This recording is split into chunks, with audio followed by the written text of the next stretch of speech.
Volcanoes can be very, very dangerous. So dangerous in fact that it can have huge impacts on people's lives, particularly if an eruption is unexpected and close to a large population. So, surely you'd think that there is something that we can do to try and prevent this from happening, something that we can do to try and alter the course of a volcanic eruption. And don't get me wrong, we've tried many things, including that one time that the US thought it would be a grand idea to drop a bomb in a live volcano. And when I say a live volcano, I mean one that was erupting, because that sounds like a great idea.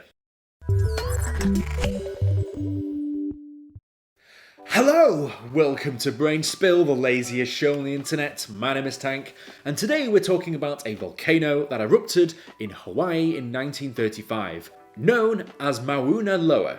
So, whenever this volcano erupted in the past, people would just get out of the way.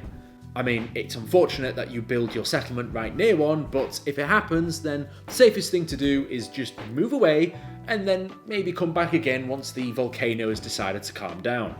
Which is fine under most circumstances, but next to this particular volcano, you have 16,000 residents living next to it. So you try and think of some creative alternatives to try and either stop or maybe re-divert this lava flow from this erupting volcano in order to protect all those residents. What do you do?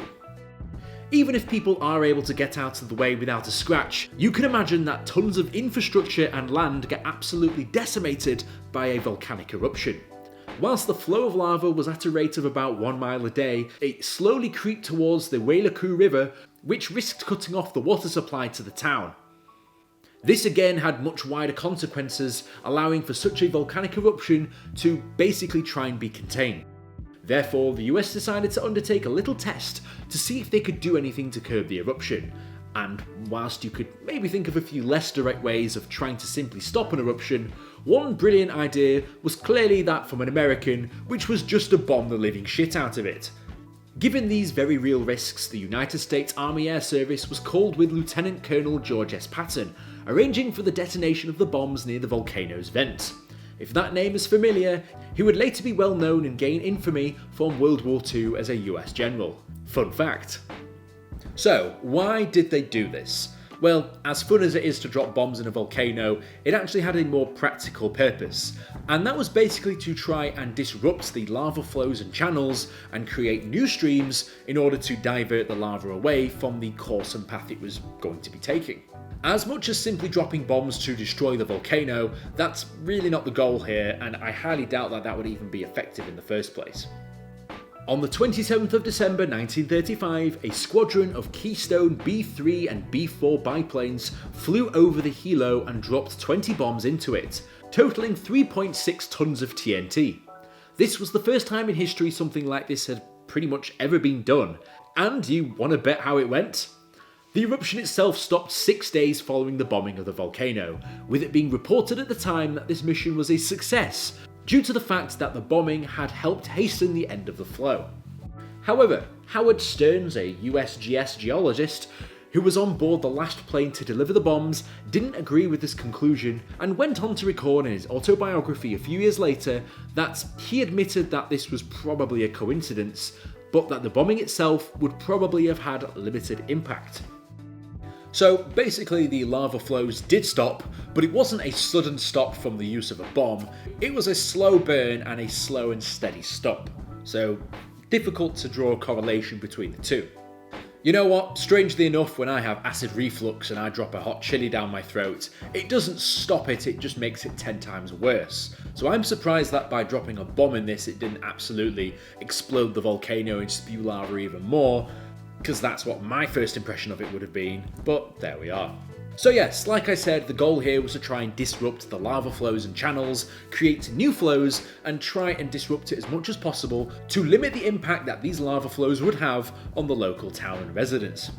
Although this had some success, they also noted that if lava got trapped underground, whilst it was not much of a threat to the local populace, it would also insulate the lava underground, resulting in it remaining molten for much longer than intended. Mauna Loa is still an active volcano and it still does erupt occasionally, but this can't be that bad for the locals as, well, There's still people living near the volcano, and if you consider how often it's erupted, there is now about 45,000 people living there, so it can't be that bad at the end of the day. This isn't the only time that something like this has happened, as since they've tried on a few more occasions to see if they can have better results by continuing to drop bombs on volcanoes. It just sounds like a little bit of a fad at this point, and if you can get away with justifying dropping bombs on volcanoes for your job, then why not? There is one correlation between all of these events, however, and that is every time they've tried to do this, is that the outcome had limited success. And even despite dropping many bombs, this didn't really do much to stop things. Ultimately, there's just not really a lot you can do to stop an erupting volcano. As a matter of fact, they dropped more bombs into this volcano in April 1942 during an eruption that happened at the time. Much like its predecessor, the explosion did not appear to have a significant effect on the flow of lava. These tests, however, in the grand scheme of things, were quite a long time ago. So let's wind the clock forward to 1983, on the island of Sicily with a volcano named Etna. The eruption was only small, but served as a test to expand the theory that you could bomb a volcano to disturb lava flows and prevent a potential disaster. However, this time it was less so fly or biplanes over and drop bombs from the sky. This time the engineers wanted to be much more precise. So what they did was that they got tubes, they got dynamite, they put the dynamite in the tubes, walked up the volcano and dropped them in the lava flows at the precise places they wanted to break and divert the flows. So how did this work out for them? Well, initially not great, because they realised that when they put them in the lava, they would heat up so quickly that the bombs would explode prematurely. So instead they sprayed the tubes down in order to cool them down before placing. The outcome actually made the flow worse though, in that it didn't actually change the direction of the flow, but simply created a fresh passageway for lava to travel down towards the nearby farmland and town. Great job, guys. Great job. The next eruption of Etna was in 1991, and this time they decided to try and erect large barriers to stop the flow. A less explosive decision, but maybe it would work. However, it didn't work. So by the spring of '92, the US military was called to assist with large concrete blocks, which were called in via helicopter in an attempt to dam the flow. This also didn't work.